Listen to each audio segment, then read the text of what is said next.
We're back. It'll take more than two treacherous transgressors to taint the track record of the St Canard Files, a Darkwing Duck podcast.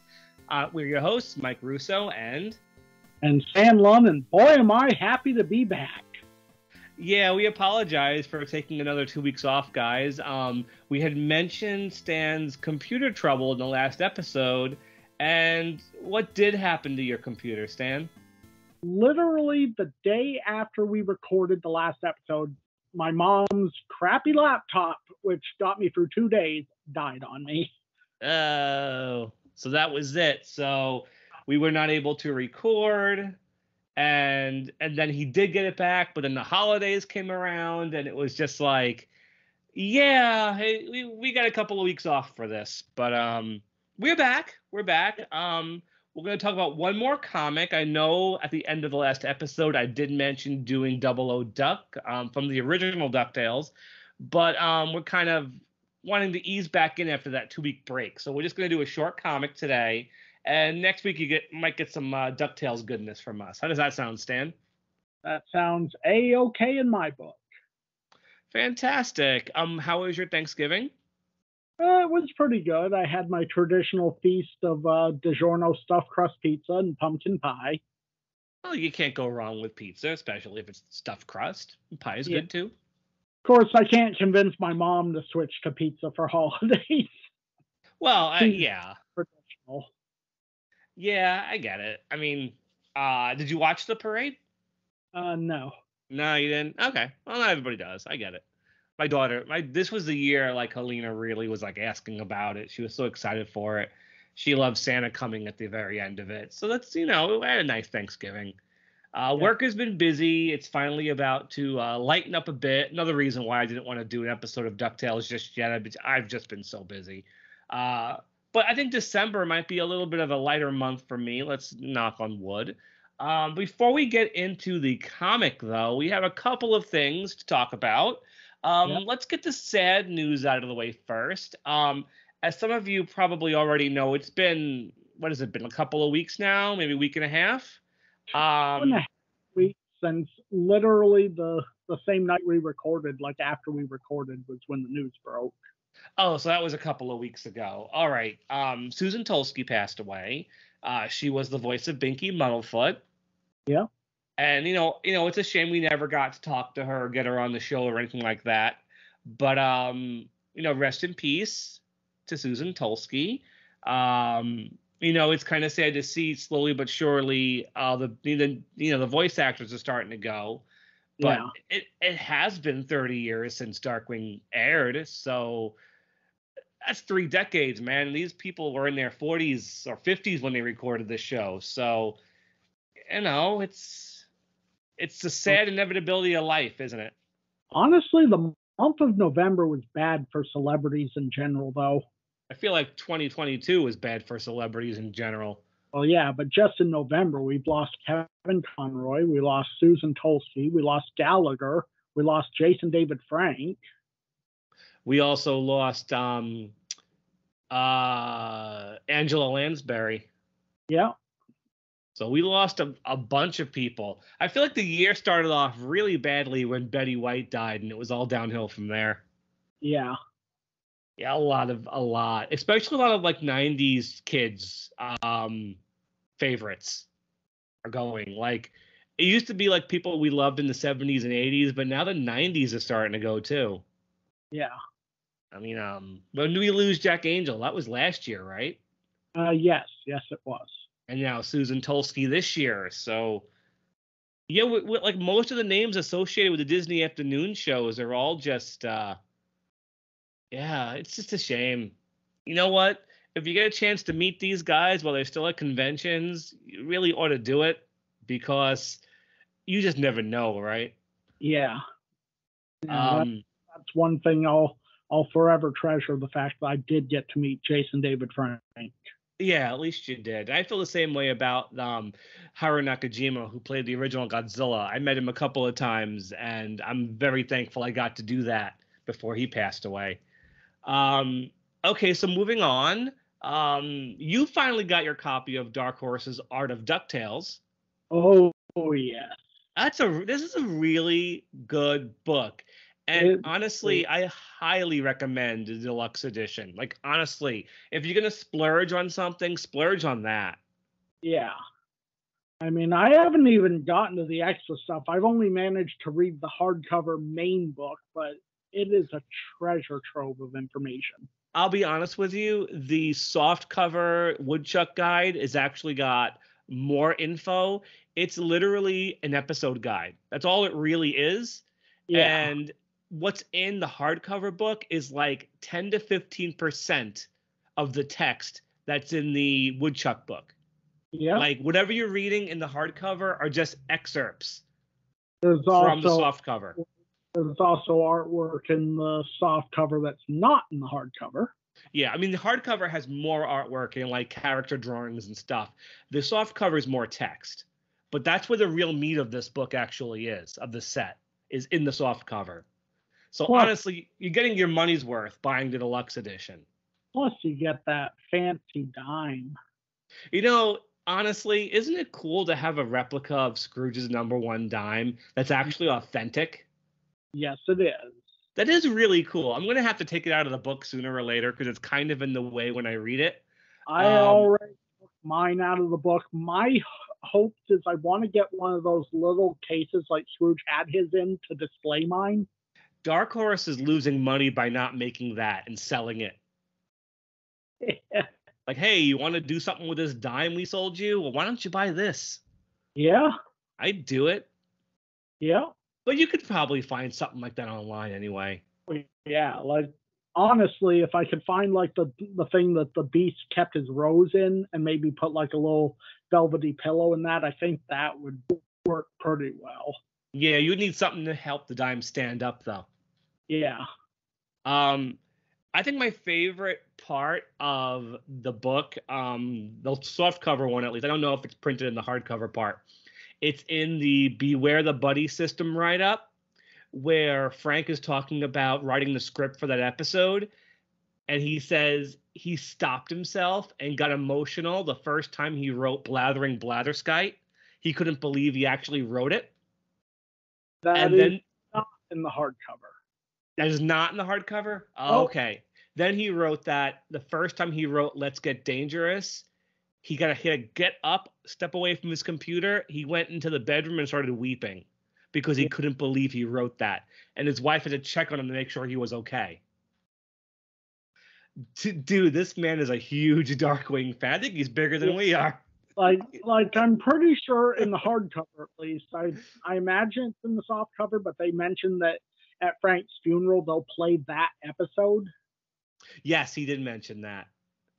I love reading one of their favorite moments in the entire series is Glomgold coming into the funeral dancing to All I Do Is Win, which is really one of the funniest moments in the entire series. And of course, you know what this book made me do? I marathoned the show again for the first time in like a year and a half. I actually hadn't gone back to it since it ended. So I just watched Duck Knight Returns today. So I'm maybe about halfway through the show. It still holds up. Yeah. I got burnt out on it like after it ended because I had watched it a lot and I was like, I think I'm over DuckTales for now. But now it's still a good show. It really does hold up. Yeah. You know, it's not just the Darkwing stuff. There's a lot in that show that was great. Oh yeah. You know, that's one of those shows I hope they do put it on physical media because I'd like to have my own copy of it on my shelf. A full box set of all of it would be nice, but I don't know at this point.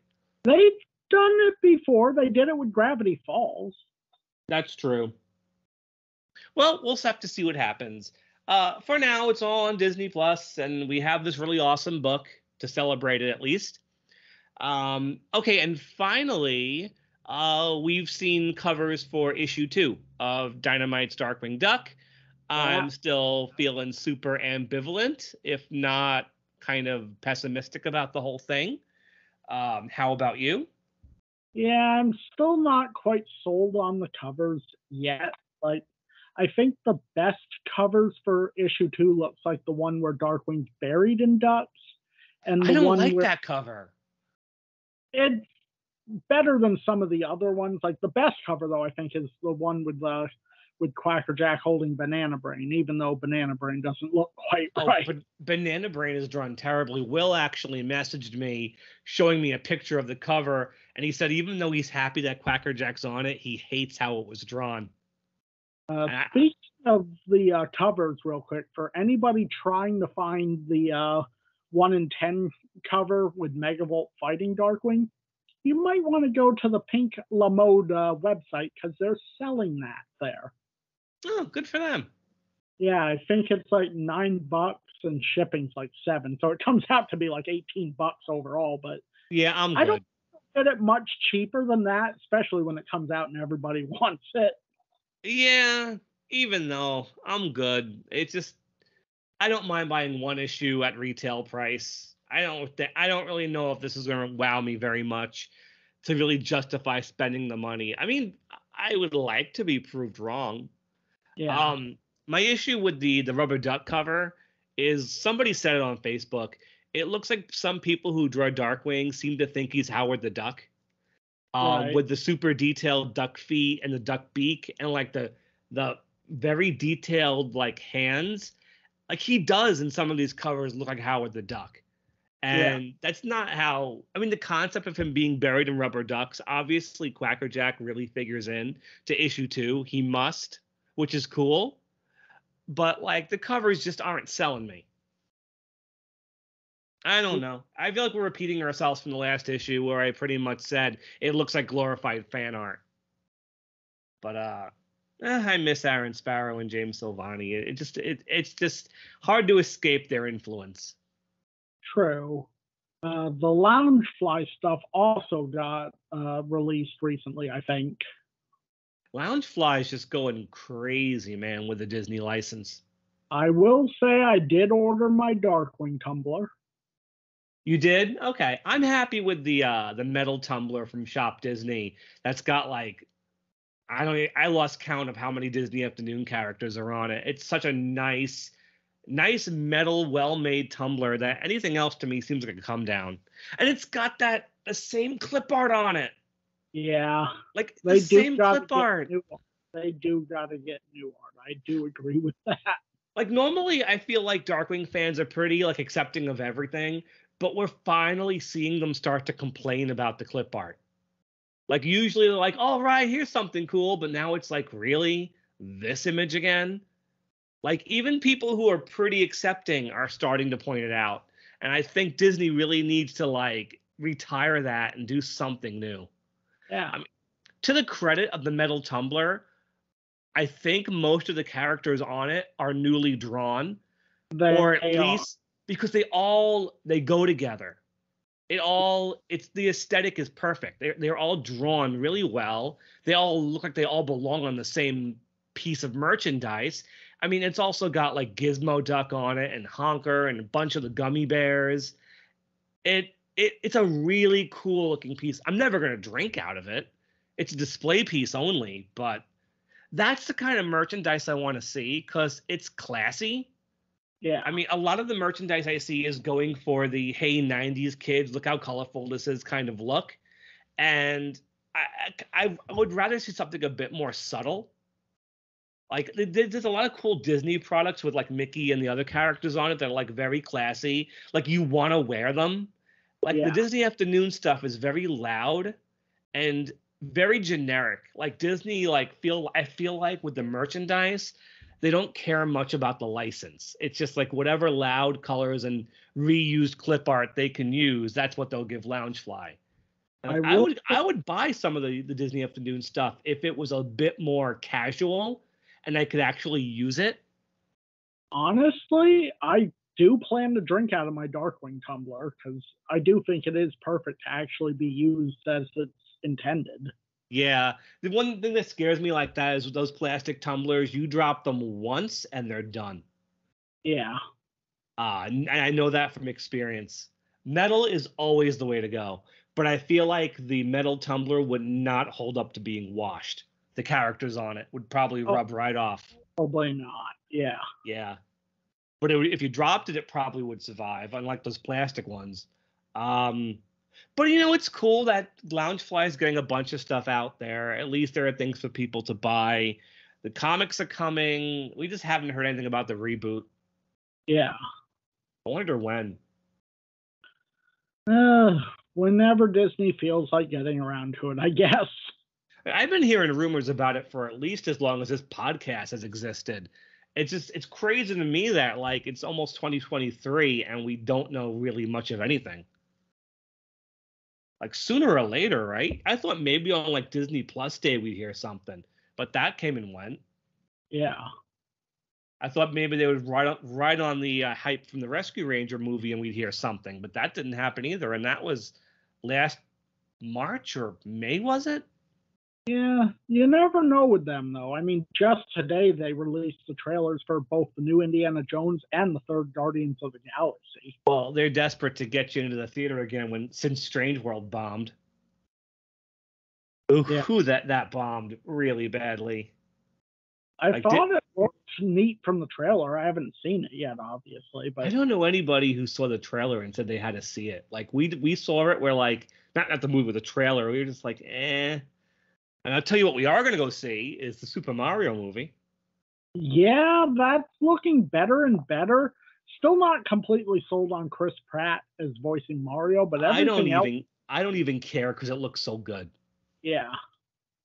Like at the very end when everyone's riding on their carts and like it's just like, yes, this is my childhood right there. Yeah. It's like visual for the eyes. Like even like older than Darkwing or Godzilla, like Mario, I go so far back with him. I was playing Donkey Kong on ColecoVision. That's how far back I go with this character. Like he's one of my childhood characters. So like so many years later to like have this movie coming out, like I just hope it's good. I don't love Illumination stuff, but with Nintendo being a big part of the production of this film, I think it's going to be okay. Yeah. It'll probably make a lot of money. Probably will. Well, let's get into today's comic. So Stan, tell us what we are talking about today. So we are talking about the Darkwing Duck comic Gosalyn Alone, which was in the January 1996 issue of Disney Adventures. Man, that's gotta be one of the last ones, right? It's one of the last ones, but I don't think it's the last one. Doesn't feel like a later Darkwing comic. It's got a lot of the tropes of the early stuff, to be honest. But yeah, it's not as bad as some of the ones we have reviewed or you and Will have reviewed. But yeah, this is part of the reason why I can't wait to get to like episodes of TV again, because these comics are starting to like. They're not great. But, yeah. This one's interesting at the very least. Yeah, even if the ending kind of falls flat. Who are our illustrator and writer, Stan? So it was written by Bruce Morris, which he only has 2 comics to his name, this Darkwing Duck one and the Weird Al Yankovic Captain EIEIO comic from Disney Adventures. That's kind of funny how this comic actually references Weird Al. We'll get to that. Yeah. Who drew it? Because I actually kind of like the art. Our artist is Keith Wilson, and he has done one other comic, which is also a Darkwing one, called Terror of Tiny Thieves. No, I never heard of that one. When did that? Was it a Disney Adventures? Yep. In 95. Okay, I think his art is pretty good. It's nothing exceptional, but it's on model. Yeah. I mean, the Darkwing Duck characters are on model, but like a lot of like the secondary characters are just kind of weird. But yeah. Anyway, did we say what it was called? Yes, Gosalyn Alone. Oh, geez, I wonder what they're parodying here. That should become pretty obvious quickly. So, Stan, how does Gosalyn Alone start? So it starts with narration. I can't tell if it's supposed to be Darkwing, Launchpad, or just some random narrator. Yeah, I don't know. It's not really clear. Yeah, but anyway, Darkwing is trying to break into this building and asks Launchpad to hand him a crowbar, even though the front door is wide open, they could just walk right in. Can you picture Darkwing on the show trying to break into a building with a crowbar? I Yes, I could picture this happening. Darkwing being oblivious to the fact the door's open. I mean, remember, he didn't notice the enormous flag. True. At the same time, I know he'll burst through windows and stuff, but like using a crowbar to break into the window, that's like criminal activity right there. If a police officer shows up, if a police officer was to turn the corner, he'd have every right to arrest him. Yeah. Also, what's with that face, Launchpad? I don't like that face. Maybe Launchpad even knows it's stupid. And then when Darkwing, he doesn't open the window. He actually ends up smashing it. And when he falls through the window, he says, "Wee!" And I'm already like saying, what's going on here? Yeah. Especially when I guess I don't know if it was the artist or the writer decided that the villains in this one had to be from Fowl, but they had to be brand new characters. So we don't get Eggmen. We get like these guys in chicken hoods with the chicken rubber feet. Chicken gang. Is that what they're called? That's what I'm gonna call them. But like, why aren't they Eggmen? I don't know. So like they crash into this printing. I guess the printing factory is a big printing press here. A newspaper factory, because those look like newspapers in the roller things. Right. So what's going on here? So apparently these guys are. Apparently Darkwing and LP are there to find a deep cover courier called Stool Pigeon and retrieve a package of Foul secrets. Right. Apparently they find the guy, but he's been flattened in a newspaper? Yeah, he's been put into the early edition. And he's basically a part of the page, flattened with a headline that says, "Help! No, please don't splat." Is he dead? I would assume so. This reminds me of in Blunt, where the Shush agents were actually being murdered. But that was 1991. This is 1996. I'm surprised it's so grisly. Yeah. So the villain shows up. Launchpad finds a satchel or a backpack on the ground. Yep. And then the villain shows up. His name is what? Razor Quill? Yes. And yeah, he looks like the rest of the bad guys. He's got a green hood on with a rooster comb, and he's got like foul Eggman colors on him. Like, I don't know why it's just not Steelbeak. Yeah. Like, why do all these guys need to create their own villains? That being said, I'm kind of happy it wasn't Steelbeak, considering how the story plays out. I would have been kind of embarrassed if it had been Steelbeak. Maybe. So Darkwing grabs the gas gun and goes to fire it with a gumbo ray? I don't know what that's supposed to be. Before that, the bad guy had covered Darkwing's eyes, and we get that Weird Al reference. Oh, yeah, the bad guy covers it. He says, "Guess who?" And Darkwing goes, "Madonna? Weird Al Yankovic? Bonkers?" It's funny how the first two are like real world people, and the third one is like nobody's favorite Disney character. Yeah. Except mine. I like Bonkers. Oh, I liked him as a kid. I haven't seen any in you my. You need to revisit it one day and report back to me, man. Yeah. Anyway, Darkwing tries to fire the gumbo ray, but instead a elephant pops out, and he says, "No, I said gumbo, not jumbo." I guess the joke could have been Dumbo too, but. Yeah, I was gonna say it would have made more sense if they tried to call him Dumbo. So Launchpad grabs a container of ink, squirts the bad guys, they jump in the Ratcatcher, and they leave. And Darkwing's complaining that his cape is full of ink. Yep. And Launchpad goes, "I'm so sorry, DW. I forgot. Where was my mind? I'm so ashamed." And then Darkwing goes, "You should be." I find that's a little harsh. Well, that's par for the course with these comics. Darkwing's always too harsh to LP. Also in the Golden books. In both Golden books, he fires Launchpad. Yeah.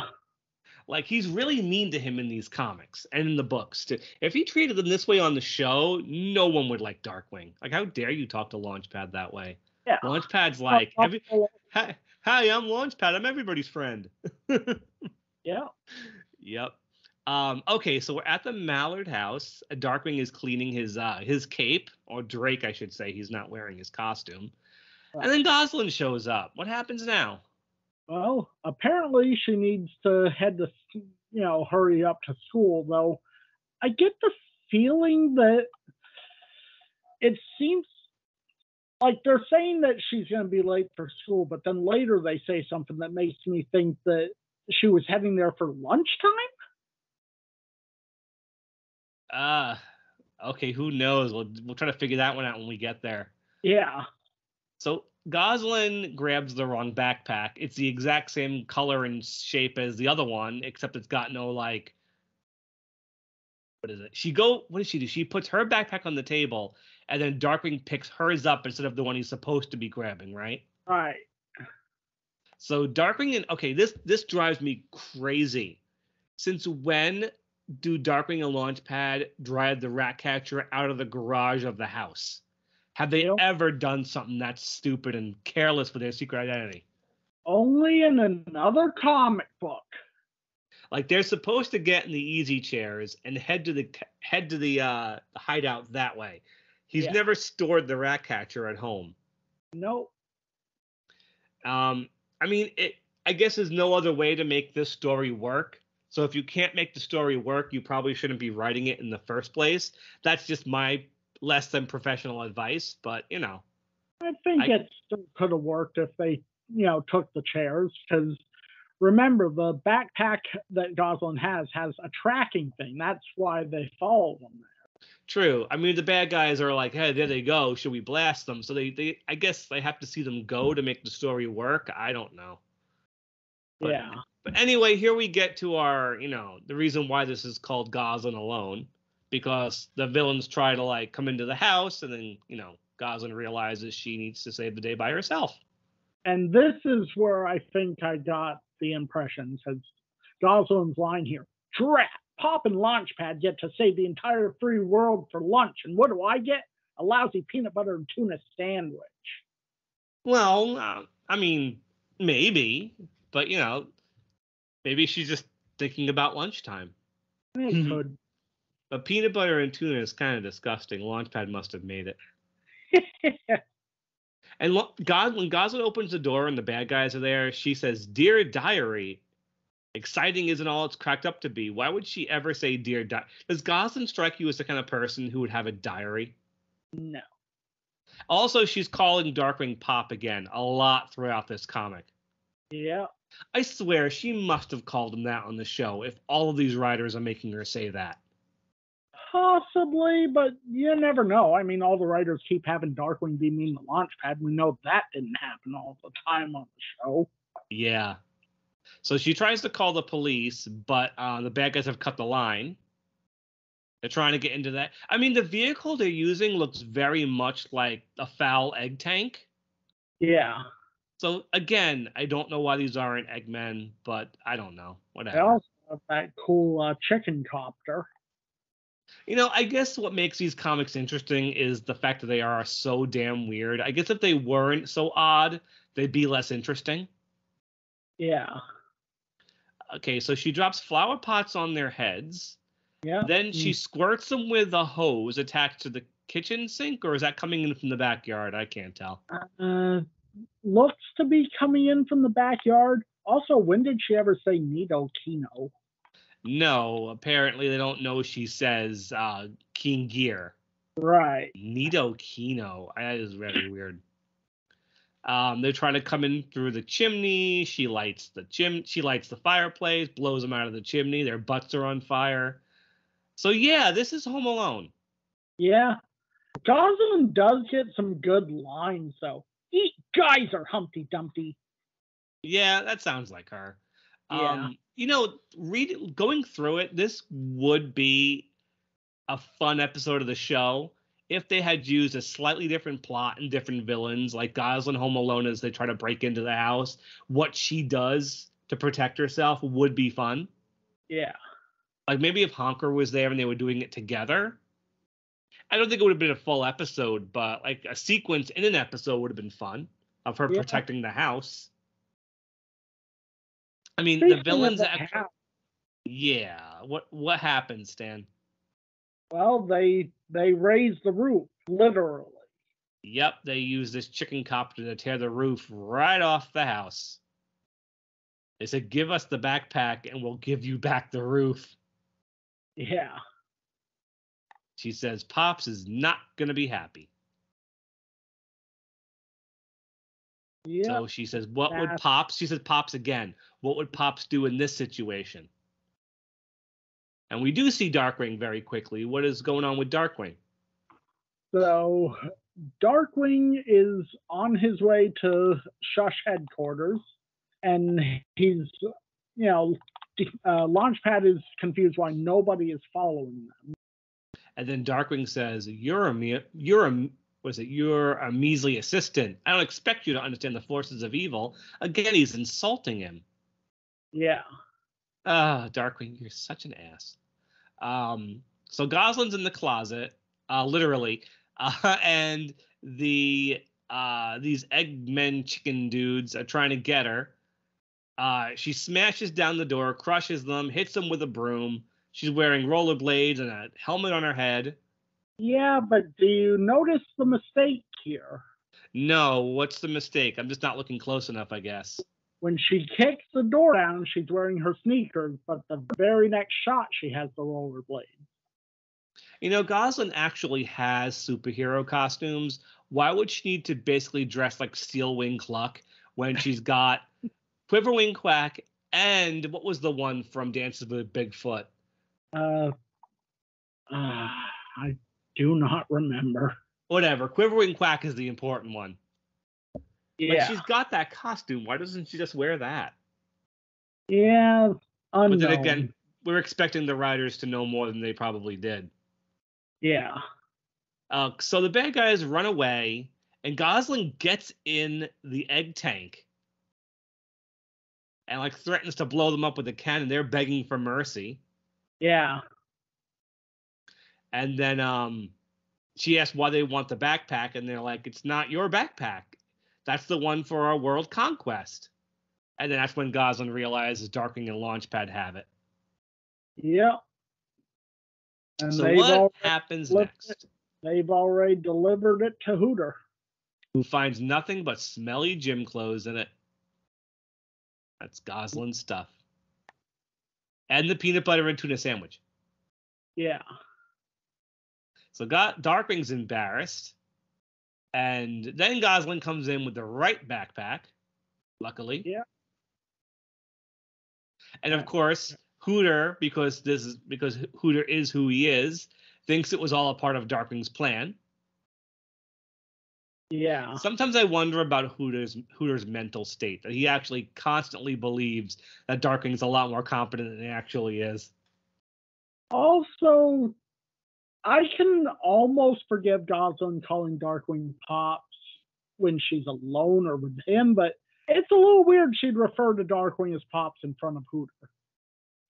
Yeah, well, maybe the writer doesn't know which characters know he's Darkwing Duck. True.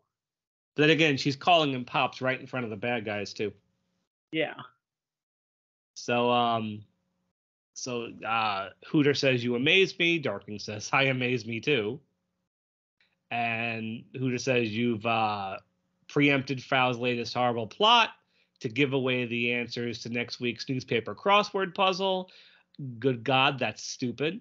It is stupid, but a fun little fact about that. The Foul Secrets are the answers to next week's crossword puzzles, which was the crossword puzzle published in Disney Adventures volume 6, number 3, I think. Oh. Basically, it would have been, I think, the next one after this issue, probably. Oh, so that's kind of clever, I guess. I mean, it's pretty dumb for the story, but I guess for synergy with the magazine, that's kind of cute. Also, one other mistake here. And what's that? So you may notice that Hooter's the one pulling the the secret's out. But it's Darkwing's hand. Right. Maybe it's supposed to be Hooter's hand. They just painted it wrong. Well, it is supposed to be Hooter's hand. Yeah. Yeah. They painted it wrong for sure. And so the last two panels, they're back in the rat catcher, getting ready to go. He's telling Gosalyn he'll take her to school, but she says, "No thanks, I've already got a ride." And so what? Razor Quill is taking her to school? Apparently. Carrying all the other foul rooster guys in a net? Is he flying it or is she flying it? I don't know, but it doesn't make any sense. Why wouldn't she leave the bad guys with Darkwing? And she says she can still make it to show and tell. And Gosalyn is what, 9, 10? Yeah. They don't have show and tell when you're 9 or 10. My kid doesn't have show and tell anymore. It's so weird. Gosalyn is not like a kindergartner, first grader. She's probably like in 4th, 5th grade. Yeah. Show and tell. But she would have said, like, I don't want to miss lunch or something like that. That's like the running gag. Yeah. A strange end to a strange comic. I noticed the website you sent this to me on, which I don't have the issue this is in. There's a bunch of hashtags at the end of it.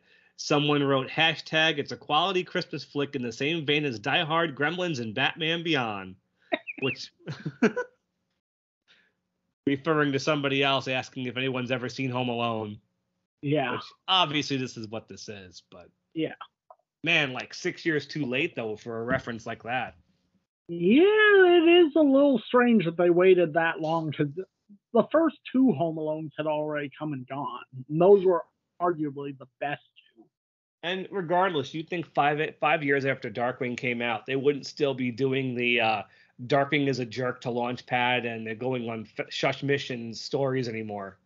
Yeah. Like that's out of like the first year of the show kind of playbook. Now you'd think they'd be using the supervillains more, but it's like this is what the comics were doing like 6 years ago. Yeah. And it's like new material, guys. Do something different. But yeah, I guess we've seen worse. We've seen worse. We've also seen better, though. Yeah. So what do you want to rate this one? I think I'd give this about a 2. That's what I'm giving it. Like, it's not the worst comic I've read. There's some good moments. There are times where Gosalyn's dialogue is spot on. You know, I like the designs of some of the egg stuff. The shush stool pigeon getting put into the edition of the newspaper. I think a nice darker callback to how Fowl sometimes took care of shush agents. But there's so many weird inconsistencies between the show. You know, just some, and the villains are pretty stupid, and the end payoff, although I guess it's clever if you read every Disney Adventures and you'd see next week, oh, that's the same answers to that they were trying to give away. But if you just read the comic on your own without that knowledge, it just comes across as being really, really dumb. I mean, I think this comic is notable because they made up new villains, and it's just really weird for that reason. Yeah. I think it would have been a stronger comic if Steelbeak and the Eggman were in it, because it would have felt more like the show. Yeah. But I think the new villains give it some reason to check it out because it's so oddball. Yeah. Otherwise, like I said, yeah, I'm going to give it a 2 as well. What about Razor Quill and his not Eggman goons? Razor Quill and his gang of rubber chickens? Whatever. They all look the same. Razor Quill wears the same outfit as his henchmen. So you kind of can't tell them apart. I think I'm going to give them a 1.5. They're really not very effective villains. They've got an interesting-ish design. Some of the tech they're using is kind of cool, but they're really stupid. But they easily could have been Steelbeak and the Eggmen. There's nothing to them. It's like the writer was just like, I want to do my own thing. Like, I want to create my own villains. And like, okay, then create villains that are interesting. Don't just redo Steelbeak and the Eggmen. Yeah. I mean, guess it's better than Racer Rabbit. They at least talk. True. That is true. They have much more of a personality than him. Yeah. Not much. But all right, that's this one out of the way. So I'm about done with talking about these Disney Afternoon comics. I'm sure we'll get back to more of them. But I Oh yeah. really would love it if next episode we get into a DuckTales episode. Let's maybe do again, let's try for Double O Duck. Yeah. I would like to do the Super DuckTales origin because that's still Gizmo Duck, so it's Darkwing adjacent, but that's a 5-episode commitment. So let's start with Double O Duck before we go any further. So that's what you should be looking forward to next week, gang. Apologize if we don't do that, but we're going to try to get back on schedule and get back to some interesting stuff. Yeah. So, have any shout outs for today? Me, no, not particularly. You? I'm going to give another shout out to Tim because I know he has been missing these. You know, apparently his past few weeks at work have been miserable without us. So, well, I hope you're enjoying this one, Tim. Yeah. And I know he loves the episodes of all the different shows. So when we get back to doing actual shows, he got something to look forward to. So until then, guys, we are the St Canard Files, a Darkwing Duck podcast. If you have a favorite podcast app, we're on it, as well as YouTube. And Stan, do you have anything you want to plug tonight before we go? Oh, I'll plug my 2 YouTube channels again, DMC Jedi Man and DMC Jedi Man Gaming. Nice. I'm starting to put content out on both of them again, you know, now that I'm back online again, but it's going to be a little slower going to start with. Okie dokie. So, is that it for tonight? Are we good? I think we're good. I think I'm going to go get myself a big bowl of chicken soup. All right. I was thinking some peanut butter and tuna, but you know, maybe. So until next week, gang, have a great day and stay dangerous. Stay dangerous, everybody. Yep. Say hi to our friends Madonna, Weird Al Yankovic, and Bonkers. Have a great day. Say hi to Bonkers, Will. Good night.